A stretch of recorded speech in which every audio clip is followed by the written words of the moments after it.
Welcome to kitchen magic. ഈ special episode ഇതൊരു family റൗണ്ടാണ്. ഇത് കാണുക, ആസ്വദിക്കുക. അപ്പോൾ നമ്മളുടെ ഈ റൗണ്ട് സ്റ്റാർട്ട് ചെയ്യാൻ പോവാണ്. Family round.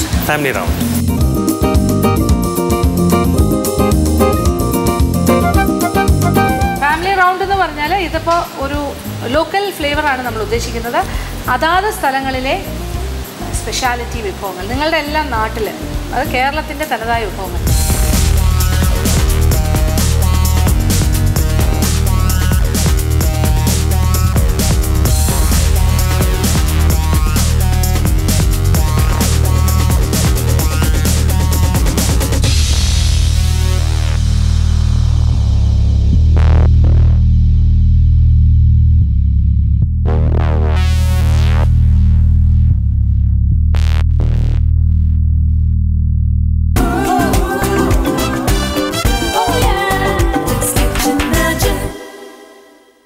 അങ്ങനെ നമ്മളുടെ ഫാമിലി റൗണ്ടിൽ എല്ലാ മത്സരാർത്ഥികളും അവരുടെ കുടുംബക്കാരും എല്ലാം വിഭവങ്ങൾ തയ്യാറാക്കി ഇങ്ങനെ റെഡിയായി നിൽക്കുവാണ്. ഇനി ഓരോരുത്തരായിട്ട് വിളിക്കാം. ജോസ് വരും.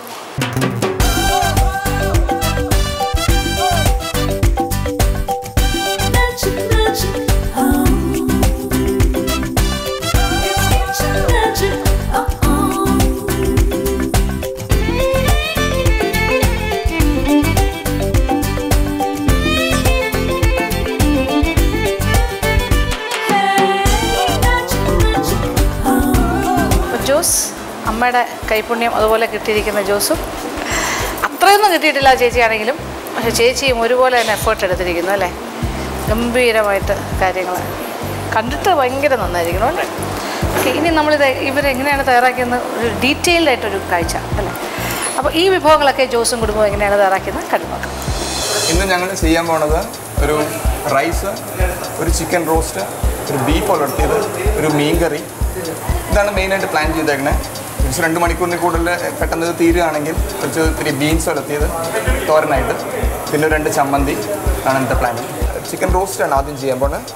അതിന് വേണ്ട ഇൻഗ്രീഡിയൻസ്: കാശ്മീരി ചില്ലി, മല്ലിപ്പൊടി, മുളക് പൊടി, മഞ്ഞൾപ്പൊടി, സോൾട്ട്, അല്പം ഒനിയൻ, ടൊമാറ്റോ, ഗ്രീൻ ചില്ലി, വേപ്പില, മല്ലിയില. ഇതാണ് മെയിനായിട്ട് വേണ്ട സാധനം. തന്നെ ഇതിൻ്റെ ഒരു മാരിനേഷനാണ് ആദ്യം ചെയ്യേണ്ടത്. ആ മാരിനേറ്റ് ചെയ്യുമ്പോൾ അത് കഴിഞ്ഞിട്ടൊന്ന് ബോയിൽ ചെയ്തെടുക്കുകയാണ് വേണ്ടത്. അപ്പോൾ അമ്മ ഒന്ന് എക്സ്പ്ലെയിൻ ചെയ്ത് തന്നെ അമ്മ ഇട്ടിട്ട് അങ്ങോട്ട് പറഞ്ഞാൽ വളരെ കുറച്ചും കൂടി ഈസി. അമ്മയാണിത് ഹാൻഡിൽ ചെയ്യാൻ പോകുന്നത്. ആദ്യം ഉപ്പ്, ആവശ്യത്തിന് ഉപ്പ്, പച്ചമുളക്, വേപ്പില, സവാള, തക്കാളി എല്ലാം കൂടെ മിക്സ് ചെയ്യുന്നു. മസാലപ്പൊടി, മഞ്ഞൾപ്പൊടി, മുളക് പൊടി. നന്നായിട്ട് പൊത്തി വെച്ച് വെളിച്ചെണ്ണ ഒഴിച്ചായിരുന്നു. വെളിച്ചെണ്ണ വേണോ? ഇപ്പം വെളിച്ചെണ്ണയും കൂടി ഇതിൻ്റെ ഒപ്പം വെളിച്ചെണ്ണയും കൂടി ഒഴിച്ചു കൊടുക്കും. 10-15 മിനിറ്റ് ഒന്ന് മാരിനേറ്റ് ചെയ്ത് വെച്ചിട്ട് നമുക്ക് ബോയിൽ ചെയ്യാൻ കയറ്റാം. ബോയിൽ ചെയ്ത് കഴിഞ്ഞിട്ടാണ് റോസ്റ്റ് ചെയ്യാനുള്ളൊരു ഗ്രേവി ഉണ്ടാക്കുന്നത്. ഇപ്പോൾ ബീഫ് വളർത്താനുള്ള ബീഫാണ് ഞാൻ കട്ട് ചെയ്യുന്നത്. ചെറുതാക്കി പറയാം. സാധാരണ ചെറിയ ക്യൂബ്സ്. അത് മതി, ഇത്ര മതി. കുറച്ച് ഇതെടുത്ത് മാറ്റി വയ്ക്കുന്നത്.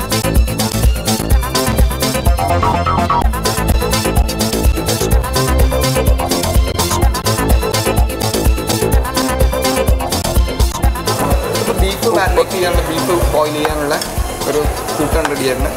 അതിന് സവാള, പച്ചമുളക്, പിന്നെ സോൾട്ട്, മല്ലിപ്പൊടി ഇട്ടില്ലേ, മല്ലിപ്പൊടി, മഞ്ഞൾപ്പൊടി, മുളക് പൊടി, ഇഞ്ചി വേണ്ട നോക്കണം, കുറച്ച് ഇഞ്ചി, കുറച്ച് വെളിച്ചെണ്ണ, കുറച്ച് വെളിച്ചെണ്ണ ഇട്ട് മാരിനേറ്റ് അതിൻ്റെ കട്ടിങ് റെഡിയാക്കാണ്. അതിനുള്ളിൽ നമ്മൾ ഇട്ട് തുടങ്ങി നമ്മൾ പറഞ്ഞങ്ങനെ ഇട്ടൊന്നും കൂടി മഞ്ഞൾപ്പൊടി, മുളക് പൊടി, മല്ലിപ്പൊടി, കുറച്ച് മസാലപ്പൊടി, ഒരു സവാള സ്ലൈസ് ചെയ്ത്, പച്ചമുളക്, കുറച്ച് വെളിച്ചെണ്ണ, വേപ്പില ഇത്തിരി ഇടുന്നേ,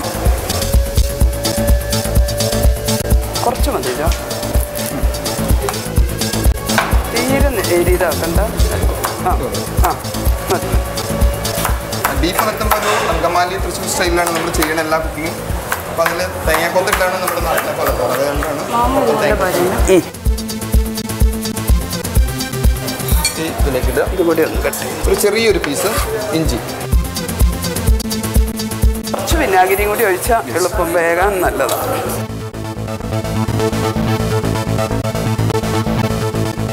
ഒരല്പം വെള്ളം മതി മതി മതി. ചിക്കൻ 10-15 മിനിറ്റായി എല്ലാം അരപ്പ് വരട്ടി വെച്ചിട്ട് ഇനി അടുപ്പത്തേക്ക് കയറ്റുകയാണ്.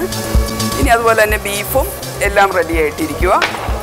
അതിനെ അടുപ്പത്ത് വെച്ച് വേവിച്ചതിന് ശേഷം ഇതുപോലെ രണ്ടും അടുപ്പത്തേക്ക് വയ്ക്കാം.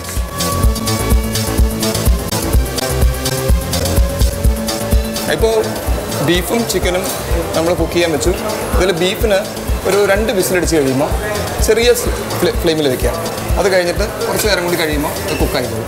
അതുപോലെ തന്നെ ചിക്കൻ ഒരു 10 മിനിറ്റ് ആവി വന്നു കഴിഞ്ഞ് ഏകദേശം നമുക്ക് കാണുമ്പോൾ തന്നെ അറിയാൻ പറ്റും. ആവി വന്നു കഴിഞ്ഞ് ചിക്കൻ പെട്ടെന്ന് കുക്കാവുന്നൊരു സാധനമാണ്. പെട്ടെന്ന് കുക്കാവുന്നൊരു മീറ്റാണ്. അതുകൊണ്ട് പെട്ടെന്ന് കുക്കായിക്കോളൂ. 10 മിനിറ്റ് മാക്സിമം മതി. അതിനുള്ളിൽ വെന്ത് വരും. കാരണം നമുക്കിനി ഇത് ഗ്രേവി അടിച്ച് അതിൽ പെട്ടെന്ന് കുക്ക് ചെയ്തെടുക്കാം. അടുത്തൊരു ഫിഷ് കറി ഉണ്ടാക്കുമ്പോൾ അതിന് പേര് മീനും മാങ്ങ. ഒരു ട്രഡീഷണൽ ഈ പറഞ്ഞ പോലെ ഒരു ക്രിസ്ത്യൻ ഫാമിലി അല്ലെങ്കിൽ അങ്കമാലി തൃശ്ശൂർ മേഖലയിലൊരു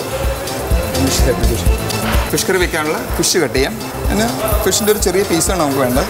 ഇതുപോലെ അധികം ബോണില്ലാത്തൊരു പീസായതുകൊണ്ട് ഈസിയാണ് ഫില്ല് ചെയ്യാനായിട്ട്. നമുക്ക് ഇത്രയും മതി. ശരി, ഈ ഒരു പീസിലാണ് ഫിഷ് കറി ഉണ്ടാകും. നെയ്മീൻ്റെയൊക്കെ ഈ തൊലി എപ്പോഴും എടുത്ത് കളയണമെന്നല്ല. കാരണം ഇല്ലെങ്കിൽ ഒരു ഉളുമ്പ് മണം കുറച്ച് കൂടുതലായിരിക്കും. നെയ്മീൻ എന്നല്ല, പൊതുവെ തൊലിയുള്ള മീനുകളുടെ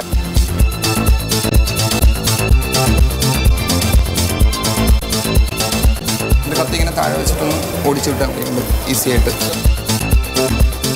ഇത് ചെറിയ ക്യൂബ്സ് ആയിട്ട് മാറ്റാം.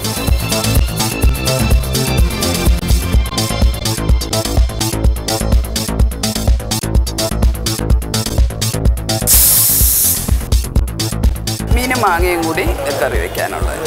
ആദ്യം തന്നെ കുറച്ച് വെളിച്ചെണ്ണ പാനിലൊഴിക്കും. അതിനാവശ്യമുള്ള സവാള, സവാള, വേപ്പില, ഇഞ്ചി, പച്ചമുളക്, വെളിച്ചെണ്ണ അല്ലേ?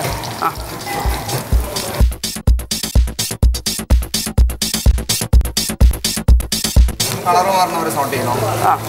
ഒരു നേരിയ ബ്രൗൺ ആവണം. അവർ ഓഫ് ചെയ്തോ. സവോളയും പച്ചമുളക്, ഇഞ്ചിയും വേപ്പിലും എന്നൊരു നേരിയ ബ്രൗൺ നിറാകുന്നവരെ ഒന്ന് വഴറ്റണം.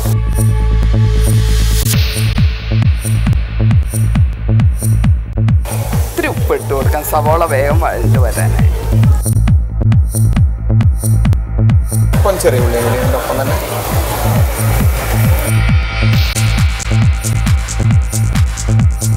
മല്ലിപ്പൊടി, മുളക് പൊടി, മഞ്ഞൾപ്പൊടി. വെള്ളത്തിലല്ല വെക്കുന്നത്, അല്ലെ ചുരുക്കലാണോ? വെള്ളത്തിൽ. ഇതിൻ്റെ സവാളയുടെ അരപ്പ് റെഡി ആയി കഴിയുമ്പോൾ അല്പം മഞ്ഞൾപ്പൊടി, മുളക് പൊടി, മല്ലിപ്പൊടി ഇതെല്ലാം കൂടി വെള്ളത്തിലൊന്ന് ചാലിച്ചിട്ട് വഴറ്റുക. അല്ലെങ്കിൽ പൊടി പെട്ടെന്ന് ഡ്രൈ ആയിട്ട് കിടന്ന് ഫ്രൈ ആയി പോകും. അപ്പോൾ അതിൻ്റെ ഫ്ലേവർ തന്നെ ഔട്ടായിപ്പോൾ അതുകൊണ്ട് അല്പം വെള്ളത്തിൽ ചാലിച്ചാൽ മതി. ഇത്തിരി വെള്ളം ഇതിലിടും. ഞാൻ ബൗള് തന്നെ ഒന്ന് ലൈറ്റായിട്ടൊന്ന് കഴുകിയിട്ട് എന്താ പിടിച്ചിരിക്കുന്നത് അതിലേക്ക് തന്നെ ഒഴിക്കാം.